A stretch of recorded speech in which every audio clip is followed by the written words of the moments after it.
Shalom, saat ini kita mau beribadah kepada Tuhan. Meski saat ini kita tidak berkumpul di dalam gereja, tapi kita mau beribadah bersama-sama di dalam rumah, di dalam segala aktivitas yang kalian lakukan di rumah. Dan kita akan membawakan beberapa pujian bersama-sama. Kita merasakan hadirat Tuhan bersama-sama. Kita mau tundukkan kepala, kita mau mengucap syukur kepada Tuhan. Terima kasih Tuhan untuk saat siang hari ini, karena Tuhan sudah begitu baik buat saya, buat kami semua. Karena Engkau sudah begitu baik buat kami sepanjang hari ini, sepanjang minggu ini. Tuhan sudah memberkati setiap langkah kaki kami, setiap pekerjaan tangan kami, apapun itu Tuhan yang kami kerjakan, Engkau sudah memberkati. Saat siang hari ini Tuhan, kami ingin menikmati hadirat Tuhan. Kiranya Tuhan memberkati apapun itu yang kami kerjakan, Engkau menyertai. Itu semua membawa berkat, membawa kekuatan, membawa kesembuhan bagi hidup kami. Kami menyerahkan setiap apa yang kami kerjakan, biarlah ini menjadi berkat bagi kami semua. Kita mau tundukkan kepala kita mau angkat sebuah pujian. Sampai akhir hidupku, kita mau angkat bersama-sama dengan segenap hati kita. Terima kasih Yesus, terima kasih Tuhan. Segala ucapan syukur kami hanya kepada-Mu Tuhan, karena Engkau sudah begitu baik kepada kami.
Jadi karya yang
Engkau sungguh baik bagi kami Tuhan, teramat baik di dalam hidup kami. Di dalam kesesakan Engkau ada, di dalam kesusahan Engkau hadir, karena Engkau adalah Bapa yang baik bagi kami. Haleluya Yesus. Kami percaya bahwa Engkau adalah Allah satu-satunya yang selalu menjaga hidup kami, tidak pernah meninggalkan kami.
kasih Tuhan, untuk saat ini kami membuka hati kami, telinga kami untuk mendengarkan firman Tuhan. Berkati hamba-Mu yang akan menyampaikan firman-Mu, tutup bungkus dengan kuasa. Saat ini Tuhan, kami siap untuk mendengarkan firman Tuhan. Haleluya. Ya, Shalom Bapak Ibu Saudara yang dikasihi Tuhan, berjumpa lagi. Kita akan belajar firman Tuhan kembali seperti minggu yang lalu. Dan cara yang sama kita buka di dalam Kolose pasal 2 ayat 6 sampai 7. Kolose pasal 2 ayat 6 dan 7. Demikian firman Tuhan. Kamu telah menerima Kristus Yesus Tuhan kita, karena itu hendaklah hidupmu tetap di dalam Dia. Hendaklah kamu berakar di dalam Dia dan dibangun di atas Dia. Hendaklah kamu bertambah teguh dalam iman yang telah diajarkan kepadamu, dan hendaklah hatimu melimpah dengan syukur. Ya, firman Tuhan kali ini saya beri tema tinggal di dalam Tuhan, tinggal di dalam Yesus. Ya.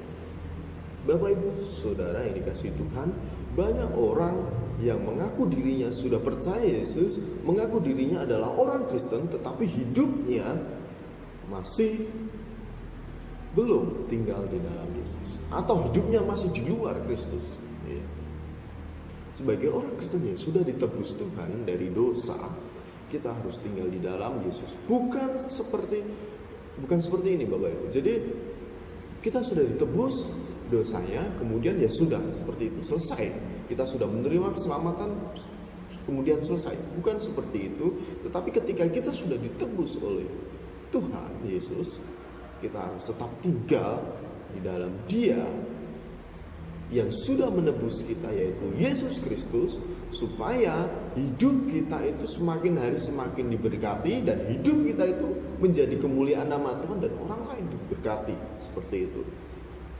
Lalu bagaimana ciri-ciri orang yang hidupnya itu tinggal di dalam Kristus? Yang pertama, kita buka di dalam pasal 3. Pasal 3 ayat 1 dan 2. Karena itu, kalau kamu dibangkitkan bersama Kristus, carilah perkara yang di atas, di mana Kristus ada, duduk di sebelah kanan Allah. Pikirkanlah perkara yang di atas, bukan yang di bumi. Ya, amin. Jadi sebagai anak-anak Tuhan yang sudah percaya kepada Yesus, yang pertama kita harus memikirkan perkara-perkara surgawi. Kalau di situ dipakai perkara-perkara di atas, artinya perkara yang di surga, bukan perkara yang ada di dunia ini. Ya, itulah ciri-ciri orang yang tetap tinggal di dalam Tuhan, orang yang hidupnya seturut dengan Yesus. Ya. Kalau dulu kita sebagai anak sekolah, gitu ya, mungkin ada di antara kita yang saat ini mendengar firman Tuhan ini masih sekolah, atau yang dulu pernah sekolah.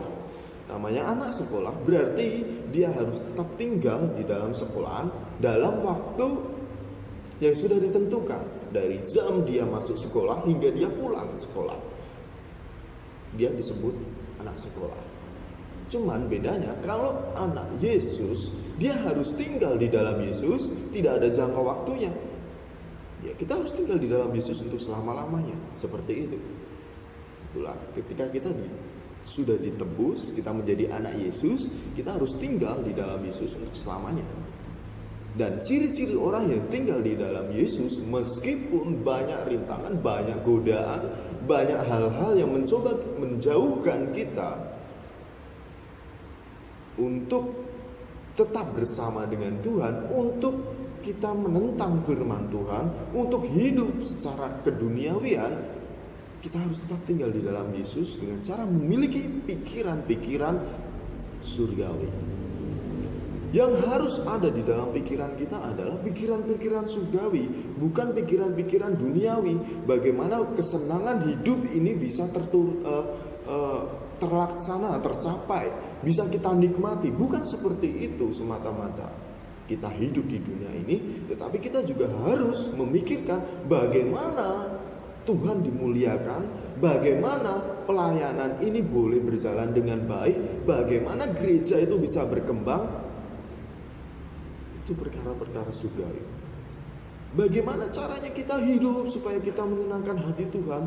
Bagaimana caranya kita bisa hidup tidak menentang firman Tuhan, Itulah perkara-perkara surgawi yang harus kita pikirkan. Perkara-perkara surgawi berkaitan bagaimana kita hidup setelah kita hidup di dunia ini. Kehidupan selanjutnya setelah kita meninggalkan dunia ini. Ya. Sebagai orang Kristen kita harus memikirkan itu, bukan kita hanya hanya memikirkan hal-hal yang saat ini sedang terjadi, hal-hal yang saat ini sedang kita alami, ya, yang sedang kita butuhkan saat ini di dunia ini. Bukan hanya itu, tetapi kita juga harus memikirkan bagaimana setelah kita meninggalkan dunia ini. Hal-hal surgawi yang dibutuhkan di dalam surga adalah hal-hal yang kita lakukan saat ini sesuai dengan firman Tuhan. Bukan bagaimana kita mendapatkan uang banyak, kita mendapatkan kepintaran, bukan kita mendapatkan harta benda yang luar biasa melimpah. Ya, bukan itu perkara surgawi. Perkara surgawi adalah ketika kita hidup sesuai firman Tuhan, itu menjadikan kita sebagai anak-anak Tuhan yang akan dimuliakan di surga nanti, gitu ya. Jadi jangan kita hidup hanya memikirkan hal-hal yang ada di dunia ini saja. Ya. Kalau biasanya orang memiliki masalah, orang memiliki kekhawatiran karena mereka memikirkan hal-hal yang ada di dunia ini. Benar? Ya, tentu saja. Ketika orang khawatir bagaimana dia bisa makan, minum, itu hal duniawi. Bukan berarti itu tidak penting, tetapi hal duniawi seringkali membuat kita khawatir. Carilah dulu perkara-perkara yang di atas, pikirkan dulu, lakukan dulu bagaimana kita melakukan firman Tuhan, menyukakan hati Tuhan, maka hal-hal duniawi yang kita butuhkan itu akan dicukupkan oleh Tuhan. Kalau kita hanya berpikiran untuk mencukupkan hal-hal duniawi itu, justru menimbulkan kekhawatiran di dalam kehidupan kita, justru menimbulkan malah petaka bagi kita.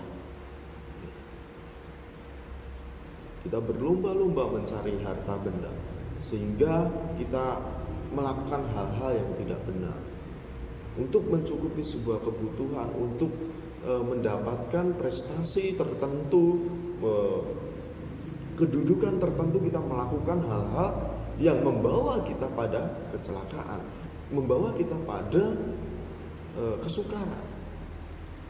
Contoh, orang menginginkan kedudukan tinggi, dia harus melakukan hal-hal yang tidak terpuji, harus menyogok atau menyuap, sehingga orang itu justru menentang firman Tuhan. Justru dia ketika dia ketahuan, dia akan tertangkap dan diadili secara hukum. Itulah malapetaka yang dihasilkan ketika kita hanya berpikiran hal-hal yang ada di dunia ini. Tetapi beda ketika kita mengutamakan pikiran-pikiran surgawi. Ketika kita melakukan firman Tuhan, maka segala sesuatunya pasti akan dicukupkan. Itu yang pertama. Lalu yang kedua, Bapak Ibu Saudara, bagaimana ciri-ciri orang yang sudah percaya dan tetap tinggal di dalam Yesus? Yang kedua adalah tentu meninggalkan hal duniawi. Kita lihat di dalam pasal 3 ayat yang kelima. Karena itu, matikanlah dalam dirimu segala sesuatu yang duniawi, yaitu percabulan, kenajisan, hawa nafsu, nafsu jahat, dan juga keserakahan yang sama dengan penyembahan berhala. Ayat ke-6 saya lanjutkan, semuanya itu mendatangkan murka Allah atas orang-orang durhaka. Ya. Jadi ketika kita tinggal di dalam Tuhan, yang pertama yang harus kita lakukan adalah memiliki pikiran-pikiran surgawi. Bagaimana pikiran kita itu melakukan hal-hal yang menyukakan hati Tuhan, hal-hal yang bagaimana kita hidup itu sesuai dengan firman Tuhan, bukan mencari kesenangan pribadi, lakukan. Ya. Lalu yang kedua adalah bagaimana kita ciri-ciri orang yang tinggal di dalam Tuhan. Yang kedua adalah meninggalkan hal-hal duniawi. Kalau tadi memikirkan hal yang surgawi, sekarang meninggalkan hal-hal duniawi. Kalau kata dipakai di sana adalah matikanlah dalam dirimu segala hal, segala sesuatu yang duniawi, segala bentuk jenis dosa, segala macam bentuk keinginan daging itu harus kita matikan. Bukan kita turuti, bukan kita terus-terusan melakukan hal seperti itu. Tapi firman Tuhan katakan kita harus matikan hal itu. Supaya apa? Supaya nama Tuhan dipermuliakan dan hidup kita berlimpahan berkat. Ya. Orang yang hidupnya seturut dengan firman Tuhan, saya yakin akan diberkati Tuhan secara luar biasa. Ya. Banyak tokoh-tokoh Alkitab ketika mereka hidup seturut dengan firman Tuhan, diberkati melimpah. Ya. Lihat Abraham, kekayaannya luar biasa. Kenapa? Dia hidup seturut dengan firman Tuhan. Nuh, dari zamannya hanya dia yang hidup sesuai dengan perintah Tuhan, dia diselamatkan. Jadi ketika kita hidup seturut firman Tuhan, tidak ada lagi yang perlu dikhawatirkan. Ketika hal-hal duniawi tadi yang sering kita pikirkan dan justru membawa kita ke dalam dosa, bahkan membawa kita ke dalam kecelakaan, kesukaran dan segala macam, meskipun menawarkan kenikmatan yang sifatnya sebenarnya itu adalah sementara, itu akan membawa kita ke dampak yang buruk. Tetapi lakukanlah firman Tuhan ini. Tinggalkan semua hal-hal yang bersifat duniawi, yang bersifat keinginan daging kita, segala keburukan, segala dosa yang sering atau masih kita lakukan, kita harus matikan itu supaya Tuhan memberkati kita luar biasa. Kenapa? Karena itu adalah ciri-ciri orang yang tetap tinggal di dalam Tuhan. Sebagai anak-anak yang sudah ditebus dosanya, kita harus tetap tinggal di dalam Tuhan. Bagaimana ciri-ciri orang yang tinggal di dalam Tuhan? Yang pertama adalah memikirkan perkara-perkara surgawi. Lalu yang kedua, dia harus meninggalkan hal-hal yang bersifat duniawi. Ya. Segala macam keburukan harus dimatikan. Amin. Kita berdoa. Terima kasih Tuhan atas kebenaran firman-Mu pada saat ini. Kiranya firman Tuhan ini boleh menjadi kekuatan bagi kami, menjadi teguran bagi kami, sehingga kami menjadi anak-anak Tuhan yang senantiasa tinggal di dalam Engkau. Kami ucap syukur atas kebenaran firman-Mu. Kiranya ini boleh tertanam dalam setiap hati kami ya Bapa. Dan kami berdoa untuk setiap anak-anak Tuhan yang mendengarkan firman Tuhan ini, kiranya Tuhan senantiasa memberkati mereka, cukupkan segala sesuatu yang saat ini diperlukan. Tuhan campur tangan dalam setiap pergumulan mereka. Kami juga berdoa Tuhan untuk setiap gereja kami, kiranya Tuhan memberkati, menjadikan gereja kami ini menjadi gereja yang diberkati Tuhan, gereja yang menjadi berkat bagi sekeliling kami, sehingga nama Tuhan boleh dipermuliakan. Kami berdoa untuk anak-anak-Mu yang saat ini sedang mengalami sakit penyakit, kiranya Tuhan jamah, Tuhan urapi dengan kuasa-Mu, sehingga anak-anak Tuhan boleh sembuh seperti sedia kala oleh karena kuasa darah-Mu ya Bapa. Kami akhiri firman Tuhan pada saat ini, kiranya nama Tuhan boleh dipermuliakan mulai dari saat ini sampai selama-lamanya. Hanya di dalam nama Tuhan Yesus kami sudah berdoa dan mengucap syukur. Haleluya. Amin.